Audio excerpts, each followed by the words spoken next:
বাংলাদেশের ইতিহাসে নব দিগন্ত উন্মোচনের আরেকটি অধ্যায় হতে যাচ্ছে, আরেকটি সাক্ষী হতে যাচ্ছে। একটি অভ্যুত্থানের পরে নতুন এক বাংলাদেশ।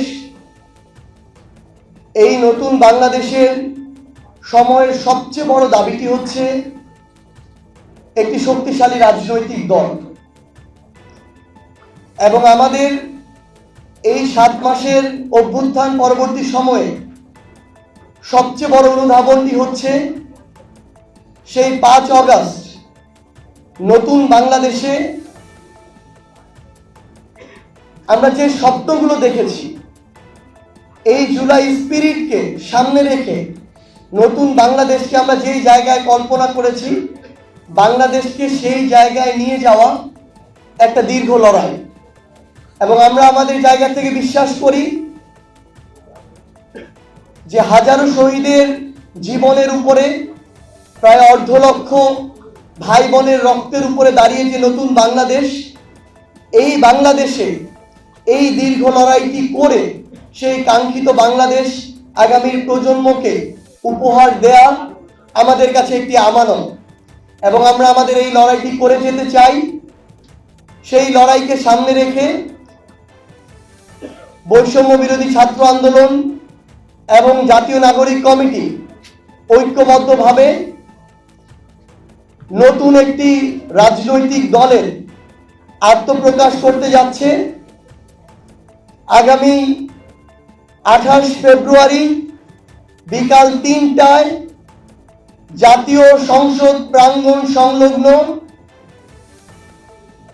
মানিক মিয়া এভিনিউতে আমরা আমাদের এই নতুন রাজনৈতিক দলের আত্মপ্রকাশ করতে যাচ্ছি। আমরা আমাদের এই আত্মপ্রকাশের যে শপথ, সেই শপথটি এই বাংলাদেশের 18 কোটি মানুষের আশা আকাঙ্ক্ষার যে প্রতীক, ওই জাতীয় সংসদ, সেই জাতীয় সংসদকে সামনে রেখে এই শপথটি করতে চাই। কারণ বিগত যুগের পর যুগ ধরে ওই জাতীয় সংসদটিকে এই দেশের মানুষের আশা আকাঙ্ক্ষা বাস্তবায়নের ক্ষেত্র না বানিয়ে বরং ব্যক্তিগত, গোষ্ঠীগত, দলীয় স্বার্থ উদ্ধারে ব্যক্তিগত, গোষ্ঠীগত, দলীয় পলিসি মেকিং এর জায়গা বানিয়ে রাখা হয়েছিল। যেখানে জাতির আশা আকাঙ্ক্ষার প্রতিফলন হওয়ার কথা, সেই জায়গাটিকে স্বৈরাচারের উৎপাদন ক্ষেত্র বানিয়ে রাখা হয়েছিল। তাই আমরা বাংলাদেশের ছাত্র জনতাকে সামনে রেখে, ওই জাতীয় সংসদকে সামনে রেখে আগামীর বাংলাদেশে নতুন যে রাজনৈতিক দলটি হতে যাচ্ছে, সেই রাজনৈতিক দলের আত্মপ্রকাশ করতে যাচ্ছি। এবং আমরা এই শপথ নিয়ে, এই কমিটমেন্ট নিয়ে শুধু একটি কথাই বলতে চাই, যে হাজারো শহীদের রক্তের উপরে, হাজারো রক্তাক্ত লাশের উপরে যে নতুন বাংলাদেশ এসেছে, এই নতুন বাংলাদেশে আমরা যে রাজনৈতিক দলটি করতে যাচ্ছি, এখানে ব্যক্তি স্বার্থ, গোষ্ঠী স্বার্থ, দলীয় স্বার্থের ঊর্ধ্বে বাংলাদেশের মানুষের স্বার্থ, বাংলাদেশের স্বার্থ প্রাধান্য পাবে।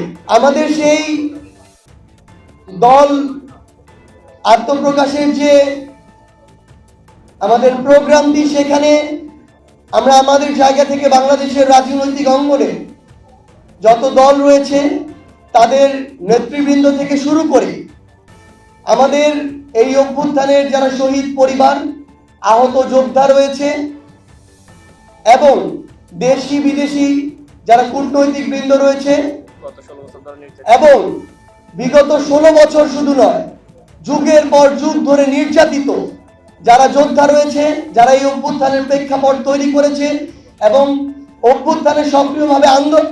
অভ্যুত্থানের এই আন্দোলনে সক্রিয়ভাবে অংশগ্রহণ করেছে সকল ছাত্র জনতা এবং আমাদের যেই প্রবাসী ভাইরা এই অভ্যুত্থানে অন্যতম গুরুত্বপূর্ণ ভূমিকা পালন করেছে, তাদের প্রতিনিধি থেকে শুরু করে বাংলাদেশের সকল অংশীদারিত্ব, আমাদের যত জাতিগোষ্ঠী রয়েছে, বিভিন্ন ধর্মীয় থেকে শুরু করে আমাদের ক্ষুদ্র নৃগোষ্ঠী থেকে শুরু করে যারাই রয়েছে, সকলের সেখানে অংশগ্রহণ থাকবে। এবং আমরা বিশ্বাস করি সেই 28 ফেব্রুয়ারি 2025 বাংলাদেশের ইতিহাসে নব দিগন্ত উন্মোচনের আরেকটি অধ্যায় হতে যাচ্ছে, আরেকটি সাক্ষী হতে যাচ্ছে।